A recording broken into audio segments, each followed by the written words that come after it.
Thanks అండి. ఫైనల్గా actually నాకు వీళ్ళందరిలాగా అంత ఎమోషనల్గా వీళ్ళందరినీ పొగడటం ఇవన్నీ రావు. ఇప్పుడు పొగిడితే కూడా చాలా ఆర్టిఫిషియల్గా ఉంటుంది. మా పని నెంబర్లు చెప్పడం కాబట్టి నేను దాని మీద ఎక్కువ కాన్సన్ట్రేట్ చేసి చెప్తాను మీకు. శివాజీ గారు చెప్పినట్టు నిన్న మార్నింగ్ 4 o'clock నుంచి మొదలైందండి ఈ యుద్ధం. ఇప్పుడు ఆయన చెప్పినట్టు ఇందాక నందు చెప్పినట్టు డైరెక్ట్ నాని, విఎంఆర్, వెంకట్, మురళి అని నాకు బ్యాచ్ ఉన్నారు. పొద్దున్న 4 నుంచి మొదలైంది ఈ యుద్ధం. ప్రొద్దుటూరులో 2 షోస్ వేసాము 5 o'clockకి, గుంటూరులో ఒక షో వేసాము, అనంతపూర్లో ఒకటి వేసాము, కడపలో ఒకటి వేసాము, వైజాగ్లో 7:30కో 6:30కో స్టార్ట్ చేసాం. అక్కడి నుంచి అరగంటకి ఇదిగో ఈ సీన్ ఇలా, ఆ సీన్ ఇలా, ఈ కలెక్షన్ ఇలా, ఆ కలెక్షన్ ఇలా అని అక్కడి నుంచి మొదలవుతూ ఇప్పుడు కొత్తగా యూట్యూబ్లో ఆన్ సోషల్ మీడియాలో ఒక ట్రెండ్ ఏంటంటే బుక్ మై షోలో పర్ అవర్ ఎన్ని టికెట్లు దిగితే సినిమా అంత బాగుందన్నమాట అని ఒక ఎసంప్షన్కి రావడం, ఒక సినారియో క్రియేట్ చేశారు జనంలోకి. సో ముందు రోజు సాయంత్రం మేము అనుకున్నంత స్పీడ్గా లేదు booking. Actually 9th evening. So 3K 4K per hour ఉండింది. సో ఆ స్ట్రెస్ ఉంటా ఉండింది బాగా, ఏంటి అని kind of. So morning US నుంచి యూఎస్ ఆడియన్స్ కానీ రాయలసీమ ఆడియన్స్ కానీ చాలా బాగా రిపోర్ట్ ఇచ్చారు. యాక్చువల్లీ యూఎస్లో ఇంత మాస్ సినిమా ఫస్ట్ పడుతుంది, ఎలా రియాక్ట్ అవుతారో ఏంటో అనుకున్నాను. కానీ యాక్చువల్లీ నేను ఎక్స్పెక్ట్ చేసిన దానికంటే ఇంకా బెటర్గా రియాక్ట్ అయ్యారు యూఎస్ ఆడియన్స్. దానికి యాక్చువల్లీ వి వెరీ గ్రేట్ఫుల్. ఎందుకంటే అక్కడి నుంచి ఫస్ట్ స్టార్ట్ అయింది సినారియో. దాని తర్వాత రాయలసీమలో అయ్యేటప్పటికి మాత్రం హిట్ స్టేటస్ మాకు అర్థమైపోయింది ఫస్ట్. అక్కడి నుంచి గంటకి బుక్ మై షో చెక్ చేయడం, ఎంత రీచ్ ఎంత పెరుగుతుందని చెక్ చేసుకుంటాం. ముందున్న హిట్ సినిమాలు 1 గంటకి ఎంత ఉన్నాయి, సాయంత్రం 6ంటికి ఎంత ఉన్నాయి. ఆ యుద్ధం జరుగుతూనే ఉన్నింది. నిన్న సాయంత్రం ఫస్ట్ షోకి తిరుపతిలో మొత్తం తిరుపతి టౌన్లో 9 థియేటర్లు ఉంటాయి. అలాంటిది 6 థియేటర్లు వేస్తే ఫుల్ అయింది సాయంత్రం ఫస్ట్ షోకి. సెకండ్ షోకి 9 థియేటర్లు వేద్దామంటే కుదరలేదు, 2 సినిమాలు ఆల్రెడీ ఆడుతూ ఉండడం వల్ల. సో 7 థియేటర్లు వేయగలిగాం. సో సినిమా బ్లాక్ బస్టర్ అని ఊరినే పోస్టర్ మీద వేస్తే చాలాసార్లు ఎటకారం చేస్తారు, ఎలాంటి రిపోర్ట్ వచ్చినా బ్లాక్ బస్టర్ వేస్తారని. కానీ నిజంగా బ్లాక్ బస్టర్ అంటే ఏంటో ఈ రెవెన్యూ సైడ్లో మీకు చెప్తాను, థియేటర్ సైడ్ కానీ అని మాకు తెలుస్తుంది. కాబట్టి గత 3-4 monthsగా థియేటర్కి ఆడియన్స్ రావట్లేదు అని బాధపడే రోజుల నుంచి నిన్నటి నుంచి అందరి డిస్ట్రిబ్యూటర్స్ని స్క్రీన్స్ యాడ్ చేయమని గొడవ చేసే పొజిషన్కి వచ్చాను నేను ఇవాళ. అది సంక్రాంతి టైంలో జనరల్గా ఫైట్ చేస్తాము, స్క్రీన్ యాడ్ చేయండి ఎందుకంటే ఎక్కువ సినిమాలు ఉంటాయని. ఇప్పుడు సోలో రిలీజ్ వచ్చినా కూడా స్క్రీన్స్ యాడ్ చేయమని అడిగే పొజిషన్కి వచ్చాను నేను. నేనేదో సరదాగా స్క్రీన్స్ యాడ్ చేస్తున్నామని ఊనే పోస్టర్లు వేయడానికి చెప్పను, మీకు తెలుసు కదా బాగా.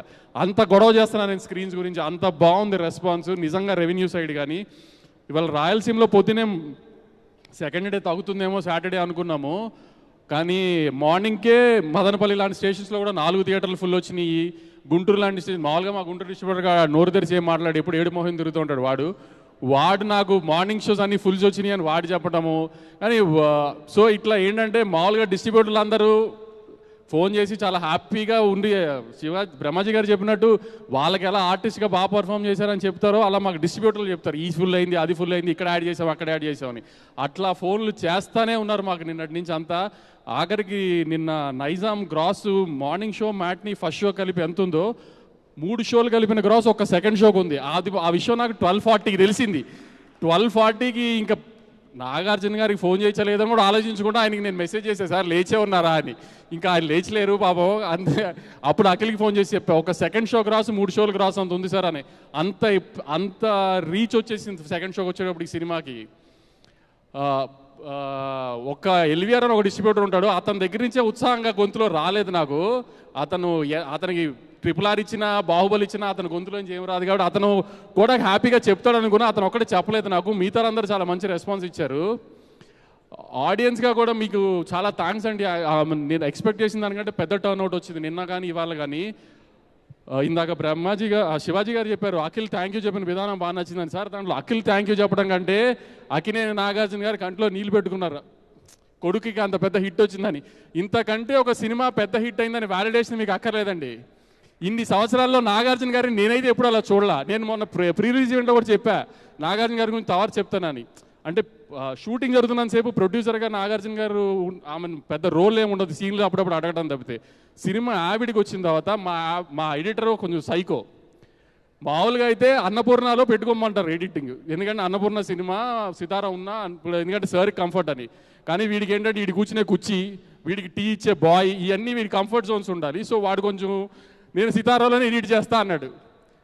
ఆయన స్టేజర్కి ఆయన లేదు వంశీ ఆ అన్నపూర్ణలో పెట్టు అంటే అందరం నోరు మూసుకుని పెట్టాల్సిందే అక్కడ. కానీ రిలీజ్కి 15-20 డేస్ ముందు నుంచి ఆయన ప్రతిరోజు సితారా ఆవిట్లోనే కూర్చునేవారు. ఆయన ఈయన ఒక డౌట్ అడగటం, వాడైనా చెప్పటం, వాడేదైనా డౌట్ అడిగితే ఈయన ఆలోచించుకురావడం, సరే ఒక గంట ఇంటికి వెళ్ళి వస్తానని చెప్పటం. అసలు మీరు నమ్మరు, ఆ 1 month 15-20 డేస్ నాకంటే ఎక్కువ వెళ్ళారు ఆయన సితారా ఆఫీస్కి. ఆయన ఈ సినిమాకి పడిన కష్టం అలాంటిది. ఒకటే మీకు చెప్పిన సింపుల్ మాట, అన్నపూర్ణలో ఎడిట్ పెట్టండి అంటే అయిపోయేది. కానీ ఆయన అలా ఎవరిని డిస్టర్బ్ చేయాలనుకోలేదు, ఎవరి వర్క్ ఫ్లోలో వాళ్ళ స్టైల్లోనే పని చేయనిచ్చారు. దాని ప్రకారమే తమన్ విషయంలో కూడా తమన్ ఎప్పుడు రమ్మంటే అప్పుడు వెళ్ళి స్కోర్ చెక్ చేశారు, అన్నీ చూశారు. చిన్న చిన్న చేంజెస్ ఉన్నా కానీ తమన్ స్టూడియోకి వెళ్ళే చూస్తారు. అన్నీ ఏదైనా ఎక్కడ ముందు సినిమాలు అన్ని టెక్నీషియన్స్ ఎలా పనిచేశారో అలానే పని చేయనిచ్చారు. ఈ డిస్ట్రిబ్యూషన్ దగ్గరికి వచ్చేటప్పటికి, థియేటర్స్ రిలీజ్ దగ్గరికి వచ్చేటప్పటికి కూడా ఇది ఎవరికి ఇవ్వాలి, అదెవరికి ఇవ్వాలి ఏంటి ఏ డిస్కషన్ లేదు. నేను నా సినిమాలు ఎలా చేసుకుంటున్నానో అలానే చేయనిచ్చారు ఆయన. అన్నీ దేంట్లోనూ ఎక్కడ ఏది అక్కడే మీకు ఎంత పెద్ద మనిషో మీకు తెలుస్తుంది. ఇప్పుడు అలాంటి కొంతమంది మనుషులు అంత పెద్దవాళ్ళు ఎందుకు అవుతారో ఇట్లాంటి విషయాల్లో తెలుస్తుంది. ఎక్కడ ఎవరి డిస్కంఫర్ట్ని ఆయన స్పాయిల్ చేయలేదు. అసలు అంత బాగా ట్రేడ్ రిసీవ్ చేసుకుంటానికి వాళ్ళ సినిమాని ఇంతమంది వెనకాల కష్టపడ్డారు. మురళి ఇప్పుడు కొంచెం నన్ను చెప్పు సినిమాకి నేనే డైరెక్టర్ అని అందరు నాకు ఫోన్ చేశారు, కొంచెం నందుని డైరెక్టర్ అని చెప్పండి సార్. నేను చెప్పడం ఏంటి, అతను చెప్పుకోవాలి కదా అతనే డైరెక్టర్ అని. నేను చెప్పేది ఉంది ఇంకా. ఇన్స్టాగ్రామ్ ఓపెన్ చేస్తే సార్ అఖిల్ హిట్ కొట్టేశాడు. నేను ఆమె 2-3 రోజులు నిద్ర పట్టదు, ఎలాగో రిలీజ్ 2 రోజులు నిద్ర పట్టదు. నిన్నేమో కొంచెం కలెక్షన్ వింటుంటే నిద్ర పట్టదు. అసలు ఇన్స్టాగ్రామ్ ఊనే వెళ్ళకుండా కూర్చుంటే అసలు ప్రతి రీలు అదే వస్తుంది, ప్రతి రీలు. సార్ నిజంగా జెన్యున్గా ఆడియన్స్ ఎక్కువ కోరుకున్నారు సార్ ఈ సినిమా ఆడాలని. ఆమె అది లేకపోతే మనం కొంచెం పిఆర్ చేయించుతాము, రీల్స్ చేయించుతాం, అన్నీ చేయించుతాం, కానీ ఆ స్థాయిలో మనం చేయించలేము. వాళ్ళు చేసే మీమ్స్ కొన్ని మనం చేయించలేమండి అవన్నీ. అసలు ఎన్ని రీల్స్ చూశానంటే నిన్నటి నుంచి ఇవాళ దాకా అఖిల్ హిట్ కొట్టేశాడు అన్నది అంత జెన్యున్గా ఎవ్రీబడి వాంటెడ్ ఇట్. మీరు అన్నట్టు ఇంకా చాలా ఈవెంట్స్ ఉంటాయి, ఎందుకంటే ఎంతో ఎక్కువ రెవెన్యూ చేయాలని కోరుకుంటున్నాము. సో మళ్ళీ క్లియర్గా ఇంకా బెటర్ నెంబర్స్తో చెప్తాను మీకు. ఫర్ ఎగ్జాంపుల్ ఇందాక నిన్న ఆఫ్టర్నూన్ ఈ టైంకి 8.99K per hour ఉన్నది, ఇవాళ ఆల్మోస్ట్ 16-17K per hour వెళ్ళిపోయింది. ఆల్మోస్ట్ అన్ని సిటీస్లో ఫస్ట్ షో సెకండ్ షోస్కి కెపాసిటీ ఇష్యూస్ వచ్చేంత రేంజ్కి జనం చూస్తున్నారు సినిమా. చాలా థ్యాంక్స్ అండి. మళ్ళీ you guys are turning out and coming to the theatres and watching the film. Thank you very much.